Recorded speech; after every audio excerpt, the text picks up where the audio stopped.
Magandang araw pong muli at ito pa ang isang issue na medyo mainit-init ng pag-usapan sa ngayon. Panoodin po natin ang komento ni Professor Ana Malindogoy at ni patungkol dito sa issue na ito at sa lumabas na transcript of audio recording daw ng secret conversation between China and the Philippines. Ito po yan. Sabi nila, may secret deal daw si Pangulong Digong. Ang nakakainis doon is yung tinatawag mong secret deal. Wala naman. Kasi ang ano doon, may agreement na yung fishing rights dyan sa Scarborough Shoal. Nag-usap sila ni President Xi Jinping na sinasabi nga nila na, pahintulutan mong mag-fish yung ating mga kababayan na mangingisda dyan. So naayos naman yon. Tapos dapat magkaroon ng magandang usapan kung paano ang resupply mission para hindi magulo at ma-maintain mo yung peace and stability in the South China Sea. Kasi lahat naman talaga ng claimant states, including China, yun ang gusto na wag maging magulo ang South China Sea at wag magkaroon ng kiskisan na aabot tayo sa gera. So kaya yung inaano ni President Duterte, o sige, ayusin natin. So kung titignan mo, panahon ni President Duterte, wala ka talagang makikita na kiskisan talaga na sobra, na aabot ka doon sa pangangamba na magkakaroon tayo ng military confrontation. However, you have also to emphasize that during the time of Duterte, walang nawala na ni isa sa mga kiniklaim natin dyan sa disputed South China Sea. Unlike the time of Pinoy na nawala sa atin ang Scarborough Shoal. Hanggang ngayon, hindi nasa atin yung yung upper hand dyan sa Scarborough Shoal. That is a fact. Okay. Na ngayon, masyado nilang hinahype na may secret deal para lang magkaroon ng propaganda against President Duterte. Ngunit nag-backfire ito. Kasi sinabi nga ni Digong na walang ganon. At naipaliwanag na rin yan. Nagpaliwanag ako dyan sa ilang beses at marami pang ibang nagpaliwanag dyan. Ngayon, ang problema, sinabi din ni BBM na, this is so horrible. Horrible. Na may deal daw si Nakakatakot na, nakakatakot. Nakakatakot, ganito, ganyan. Ano nangyari? Anong sinabi niya? Ni-resend niya o ni-revoke niya lahat, whatever agreement daw meron ang previous administration with China. So, resended na yon. So, yung issue na yan, na tinatawag nilang secret deal, whatever deal that may be, is moot and academic na yon. It doesn't matter anymore kasi ang current president mo, ni-resend nga or ni-revoke niya. So, hindi na yan dapat pag-usapan. And I really don't know what's the point of congressional hearing on that. Kasi resended na yan. So, it doesn't matter anymore. Moot and academic na. Ngayon, ang interesting na kontrobersiya is itong bago. Kasi naglabas nga ang Chinese Embassy right now ng tinatawag mong transcript. At ang recording ng transcript na yon is January 3, 2024. So that is latest. 2024, kinonfirm ko to eh. Hindi 2023. Hindi, 2024. Kasi naalala ko, unang bahagi, January 2023 nang pumunta sila ng China. Ang PBBM. At saka may mga negotiation, 'di ba? May bilateral talks, may BCM yung tinatawag mo BCM, bilateral mechanism yan ng dalawang bansa nag-uusap para pag-usapan kung paano ayusin yung dispute dyan at paano you maintain the peace and stability of the South China Sea. So may mga pag-uusap-usap.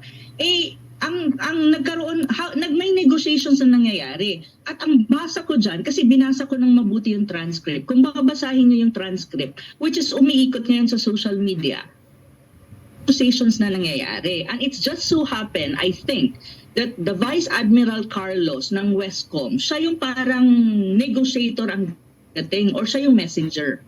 Yun ang dating. Kasi may mga negotiation, kasi dun sa transcript, may na-mention dun na Coronel at Senior Coronel. Pag sinabi mo, that is on the side of China kasi. So, ibig sabihin, may mga back-channeling or may mga negotiation na nangyayari. Tapos, ang side natin, ang nakikipag-usap, ang Westcom. Kasi sa kanilang area yan, responsibility nila yan. So, ang pinag-uusapan dun siguro sa negotiation, based dun sa transcript, kung iisipin mo at lalaliman mo yung analysis, is paano nila magagawa ang resupply mission sa Ayungin Shoal or tinatawag mong Second Thomas Shoal internationally na walang mangyayaring kiskisan at very successful.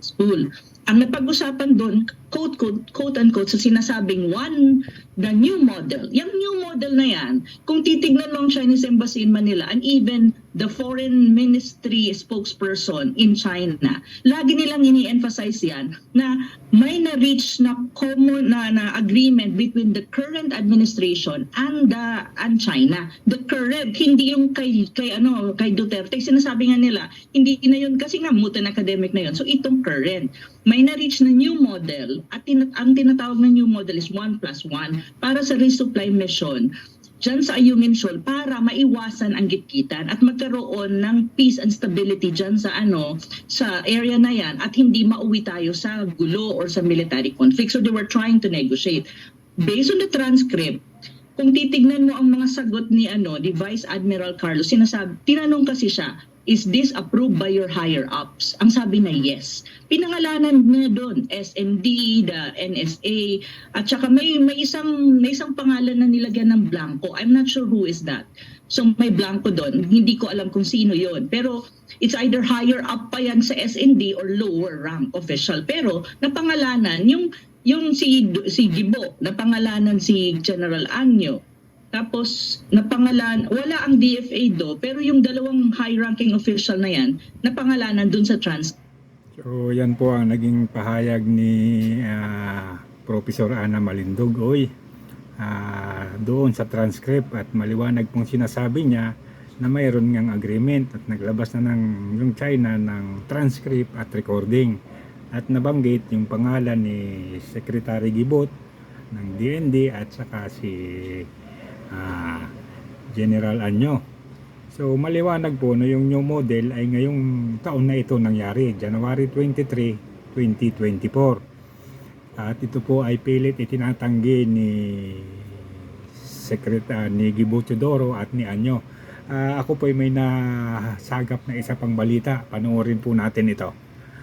Actually po ito ay foreign news at nakita ko na lang at kinuha ko yung recording at sinali ko dito sa video na to. Panoodin po natin. Ito po ay doon din sa secret deal ng China. Now let's talk about the South China Sea. A major row has erupted, one that could further raise tensions in the volatile region. Among the many disputes in the South China Sea is the one between the Philippines and China. And now China has made a significant claim. It says it has struck a secret deal with the Philippines, a secret deal that dilutes Manila's claims in this disputed region. That's what the Chinese diplomats say. And do they have proof of this deal? They're citing a phone call. China says this phone call happened in January. Listen to this. At the beginning of this year, China repeatedly negotiated with the Philippines' Western Command through diplomatic channels to reach a new model for Second Thomas Shoal transportation and subsidy.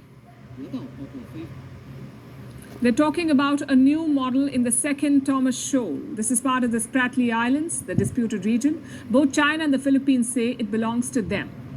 In recent months, China has stepped up its presence here. It has been using force to assert its claims. It has been sending Coast Guard boats. They've been deployed around a shipwreck, the BRP Sierra Madre. It's a rusting ship that Manila refuses to remove. This ship has been here since 1999. It has become a symbol of Manila's claims. Okay, patuloy na po natin dyan. Dito po sa international news, ay pinakita rin po na may sinasabi rin po ng China na mayroon silang secret deal ngayon din pong taon nangyari. So sa madalit sabi po, pati yung international media alam po yung nangyayari dyan sa West Philippine Sea. At yung recording nung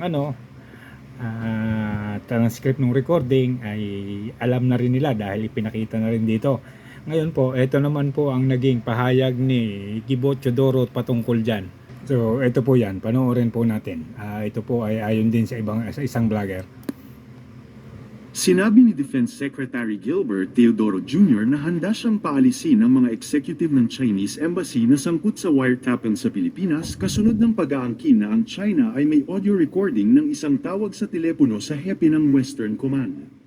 Naglabas ang China ng audio recording na sinasabing isang pakikipag-usap sa telepono kay Western Command Chief Vice Admiral Alberto Carlos upang suportahan ang pahayag nito na mayroong kasunduan para sa isang new model upang pamahalaan ang tensyon sa Ayungin Shoal.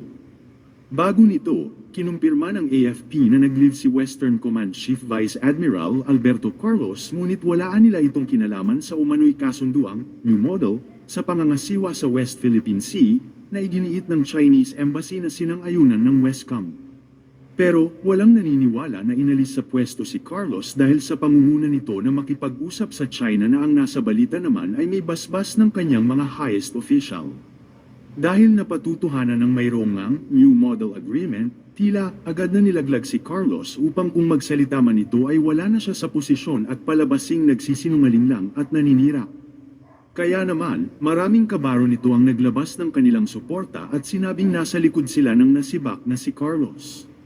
Hanggang sa ang isang general na si Orlando de Leon ay nananawagan na mag-resign na ang kaklase niyang si Secretary Anyo at ang DND Secretary na si Gibo Teodoro. Ibinunyag din nito na tila may sariling kopya si Carlos sa nasabing audio na kung saan hawak niya lang at may lalabas niya sa tamang panahon dahil tila natunugan nitong siya ay ilalaglag.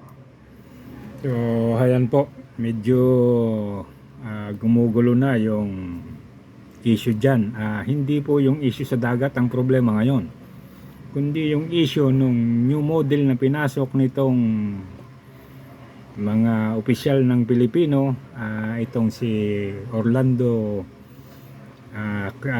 kasi Carlos at itong sina Gibo Teodoro at si Secretary Anyo. Hanggang ngayon po, ayaw nilang aminin, ayaw nilang tanggapin na totoo yung model, yung new model ng agreement. Pinipilit nilang hindi totoo, pero wala na po yata silang maisalag dahil mismong yung China siguro nabuwisit na rin, napiko na rin, naglabas na nung recording. At maliwanag po na nabanggit yung pangalan ni Secretary Anyo at ni Gibo Teodoro. So, sa ganitong mga sitwasyon at mga pangyayari, ang nakikita ko po natin, ang lahat ng ito ay palabas lang kasi noong una, naging maayos naman ang relasyon natin sa China. At kung natatandaan ninyo, nung unang mga araw na naupo si BBM, ang kanya namang salawikain o pananaw ay maging kaibigan sa lahat at huwag maging kaaway ni numan. Pero yan po ay nabago nang pumunta siya sa US ng ilang beses. At hanggang sa nagkaroon na ng mga EDCA site, nagkaroon na ng mga sundalong Amerikano, hanggang itong huli mayroon na raw missiles ng Amerikano na nakadeploy dito sa Pilipinas. So talaga pong ang intention yata ay girahin yung China. So, siguro sa asar nitong China kasi hindi naman talaga sila nag-i-interest sa gera at totoo talagang binubomba nila ng water cannon yung mga vessel ng Pilipinas kasi nga maaaring doon sa new model ay kasama yon pero hindi sinusunod ng Pilipinas at masyado tayong sumusunod doon sa gusto ni Uncle Sam na awayin yung China. Kasi sa totoo lang, sa away ng Pilipinas at China, kano ang makikinabang? Una, yung kano ang nagsusupply ng gamit. At pangalawa, yung negosyo ng kano ay malaki ang porsyentong nakadepende sa China. So para po tayong sinasangag sa isang kawali at nilalagyan ng sarili nating mantika kapag nagkataon. Ang pinakamaganda po yata nito talaga, tanggalin na lang muna yung mga EDCA site at patigilin na muna itong EDCA site sa Pilipinas at mababalik sa normal yung lahat. Hindi po natin dapat kaaway ang China. Medyo naguguluhan lang po tayong tumanaw o mag-isip kung bakit umabot sa ganito at kung bakit may mga ganitong secret deal na ang sabi nga ni Marcos noon ay kung si Presidente Duterte ang gumawa ay horrified siya at nagsalita pa nga siya dati nang nagtatanong kung ano yung pinamigay sa China at kung ano yung kasunduan kasi hindi raw niya alam. Siguro ngayon mas maganda kausapin na ni PBBM itong kanyang mga opisyal at tanungin ano ba yung kasunduan na hindi nila alam, na hindi niya alam. Iayos na lang nila bago mauwi tayo sa gera at magmukha tayong kawawa. Magandang araw po muli at paki-like and subscribe na lamang po. Hanggang dito na lamang po muli.